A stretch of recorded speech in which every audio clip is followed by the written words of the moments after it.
அவரை பற்றிய புகழ கேள்விப்பட்டு எப்போதும் அவருடைய நாமத்தை சொல்லிட்டு இருந்தாராம். எப்படி சொன்னாரு தெரியுமாங்க? அவருடைய நாமத்தை தன்னோட வீட்டுல இருக்கிற அளக்கும் கருவிகள், நிறுக்கும் கருவிகள், பசுக்கள், இப்படி எல்லாத்துக்கும் திருநாவுக்கரசு நாயனாருடைய பேரை வச்சிருக்காரு. அந்த அப்பூதி அடிகளாருக்கு 2 பசங்க இருந்திருக்காங்க. மூத்த பையனுக்கு என்ன பேர் வச்சிருக்காரு தெரியுமாங்க? மூத்த திருநாவுக்கரசர். இளைய பையனுக்கு இளைய திருநாவுக்கரசர்.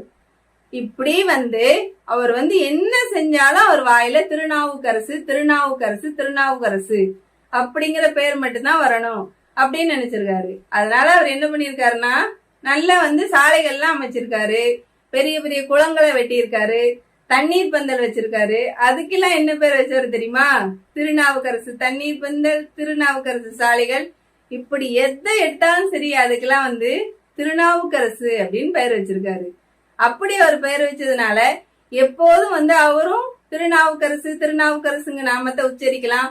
அதே நேரம் மத்தவங்களும் என்ன சொல்லுவாங்க, அந்த திருநாவுக்கரசு சாலைக்கு எப்படிப்பா போகணும் இப்படித்தானே கேட்பாங்க.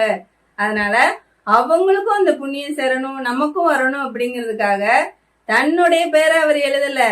யார் பேர் எழுதியிருக்காரு? திருநாவுக்கரசு நாயனாருடைய பேரை தான் எழுதியிருக்காரு. நம்மலாம் என்ன பண்ணுவோங்க, ஒரு பேனா வாங்கினா கூட ஏதாவது எழுதி பார்க்கணும்னா முதல்ல நம்ம பேரை தானே எழுதி பார்க்கிறோம். ஆனா அவருடைய பேரை உச்சரிக்கவே இல்லை.